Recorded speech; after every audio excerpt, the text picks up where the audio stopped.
मेरे प्यारे भाइयों बहनों, कैसे हो आप सभी लोग? सब बढ़िया। आज हमारे देश का आज़ादी का दिवस है, स्वतंत्रता दिवस है। तो आप सभी मेरे प्यारे भाइयों बहनों को हैप्पी इंडिपेंडेंस डे। तो आप शुभकामनाएं तो हो गई। अब आज के मार्केट की बात कर लेते हैं कि आज क्या कुछ चल रहा है मार्केट में। देखो जनाब, बीटीसी के बारे में तो कुछ ज़्यादा बताने लायक है नहीं, क्योंकि जो हमने अपने पिछले कुछ वीडियोस में डिस्कस करा हुआ है कि सेम बीटीसी अभी स्ट्रेट लाइन पर अटका हुआ है और लगभग 2 या 3 हज़ार डॉलर बस इसी के आसपास बीटीसी जून से ही चल रहा है। लगभग 1.5 महीने हो चुके हैं, 1.5-2 महीने होने जा रहे हैं बीटीसी में। अभी तक 23 जून से अब तक कोई बड़ा मोमेंटम नहीं आया है।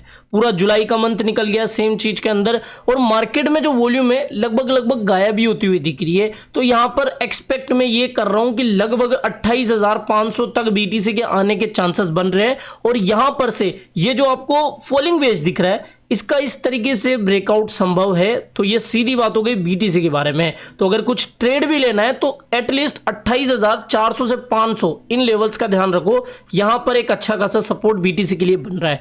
अब आज के दिन मार्केट में कुछ 2-3 अपडेट्स निकल के आई, ज़्यादा कुछ अपडेट्स है नहीं। और आपको पता ही है कि मैं पिछले 3 महीनों से बिल्कुल आपको टाइम पर अपडेट नहीं दे पा रहा हूँ। एक्चुअली मैं अपने पिताजी के ट्रीटमेंट में पिछले 3 महीनों से बिजी हूँ, इसलिए हर 2-3 दिन के बाद में आपको एक वीडियो मिल रहा है। ठीक है, तो आज भी मार्केट में ऐसा कुछ है नहीं, लेकिन जो 2-3 इंपॉर्टेंट अपडेट्स है वो थोड़ा सा आपको एक्सप्लेन कर देता हूँ। पहली अपडेट बाइनेंस से जुड़ी हुई है कि बाइनेंस ने कोर्ट में याचिका डाली है कि भैया जो एसएससी हमारे ऊपर जुल्म कर रहा है, जो इंफॉर्मेशन कलेक्ट करने के नाम पे हमसे बहुत सारी ऐसी निजी इंफॉर्मेशन ली जा रही है, उसके ऊपर कोर्ट के अंदर बाइनेंस ने एक याचिका डाली है, प्रोटेक्शन ऑर्डर फाइल करा है, जिसमें कि उन्होंने ये कहा है कि देखो एसएससी का हम साथ देने को तैयार है। हमसे जो भी इंफॉर्मेशन एसएससी पूछ रही है, यूएस की जो सिक्योरिटी एंड एक्सचेंज कमीशन है, हमसे जो इंफॉर्मेशन मांगेगी हम उनको दे देंगे। लेकिन इंफॉर्मेशन मांगने के नाम पे भैया वो तो गलत कर रही है। और गलत क्या कर रही है कि हमारे पास यूजर्स की, जो बाइनेंस के कस्टमर्स हैं, उनकी जो एसेट की इंफॉर्मेशन है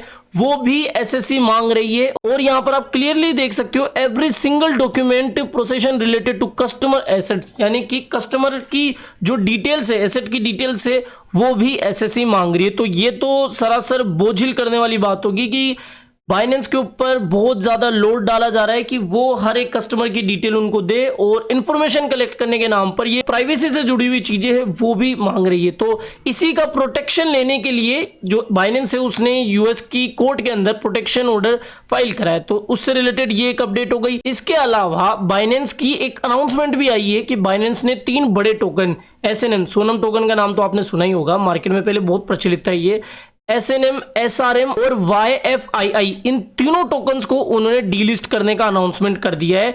यहां पर डेट जो है वो भी डिक्लेयर हो चुकी है। डिटेल जो है वो आपको इनके ब्लॉग पोस्ट पर देखने को मिल जाएगी कि 23/8/2023 से जो डिपॉजिट वगैरह है वो सब कुछ बंद हो जाएंगे। इसके अलावा 22/11/2023 से जो विड्रॉल से वो सपोर्टेबल नहीं रह जाएंगे। तो भैया इस चीज का आप जरूर से ध्यान रखना कि इसकी डीलिस्टिंग की अनाउंसमेंट हो चुकी है कि ये तीनों टोकन्स जो है, जो कि आपके शायद पोर्टफोलियो में हो सकते हैं, शायद कुछ लोगों को याद भी नहीं होगा कि ये आपके पोर्टफोलियो में है, तो एक बार चेक भी कर लेना।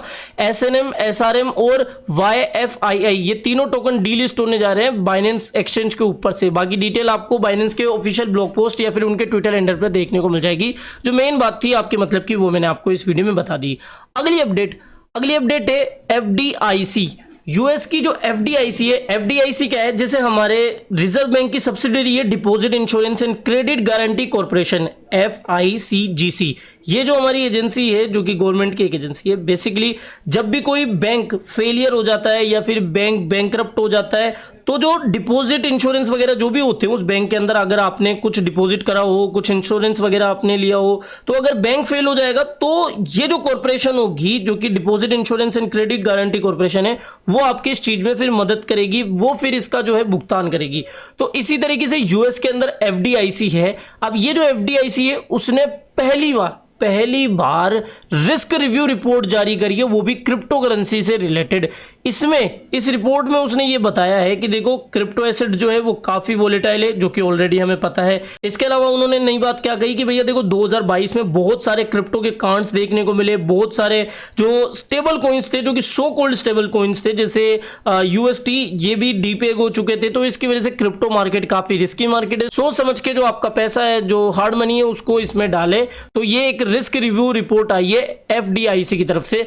हमारे मतलब की बात क्या है, कोई इतना डरने की जरूरत नहीं है। बस हर गवर्नमेंट की एजेंसी चाहती है कि वो क्रिप्टो करेंसी के जो रिस्क है उसको थोड़ा सा जो आम पब्लिक है उसको बता सके, तो वही इस रिस्क रिव्यू रिपोर्ट में बताया गया है। ठीक है, तो ये एक अपडेट हो गई। हालांकि अब कुछ लोगों के मन में आएगा कि अगर ये रिपोर्ट इतने काम की है ही नहीं तो फिर मैं इसको क्यों बता रहा हूं। बताना इसलिए जरूरी है क्योंकि यूएस की गवर्नमेंट की जो बड़ी एजेंसियां हैं वो अभी क्रिप्टो करेंसी के बारे में क्या विचार रखती है, क्या उनकी थिंकिंग है, क्या रिपोर्ट्स आ रही है, वो एटलीस्ट आपको पता होना चाहिए। अपडेटेड मार्केट के प्रति आपको होना चाहिए।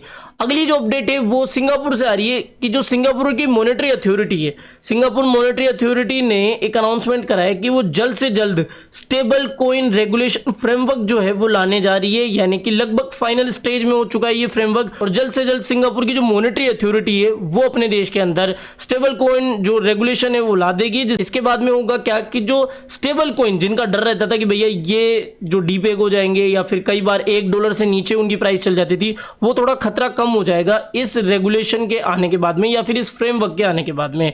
तो इन शॉर्ट क्या है कि सिंगापुर की मॉनेटरी अथॉरिटी के द्वारा ये अनाउंसमेंट हो चुकी है। हमारा ये जो फ्रेमवर्क है वो लास्ट स्टेज में है और जल्द से जल्द आपको सिंगापुर के अंदर एक लीगल फ्रेमवर्क देखने को मिल जाएगा। ठीक है, तो ये थी मार्केट की अपडेट और बाकी ऐसी कोई मार्केट की खास अपडेट आई नहीं। बीटीसी के बारे में कुछ ऐसा बताने लायक है नहीं। बाइनेंस की जो अपडेट थी आज की सबसे इंपॉर्टेंट अपडेट यही थी कि ये तीनों token tata bye bye goodbye होने वाले हैं, तो इनका ध्यान रख लेना। ठीक है, तो बस इतना ही था आज की इस वीडियो में। फिलहाल इस वीडियो में इतना ही। आई होप ये वीडियो आपको पसंद आया होगा। तो वीडियो पसंद आया हो तो डेफिनेटली वीडियो को लाइक करना है। थोड़ा सा आपको टाइम पर वीडियोस नहीं मिल रहे तो थोड़ा मेरी भी मजबूरी समझा करो और भाई को सपोर्ट किया करो। ठीक है, मिलते हैं जल्दी नई अपडेट के साथ। टिल देन जय हिंद, जय भारत।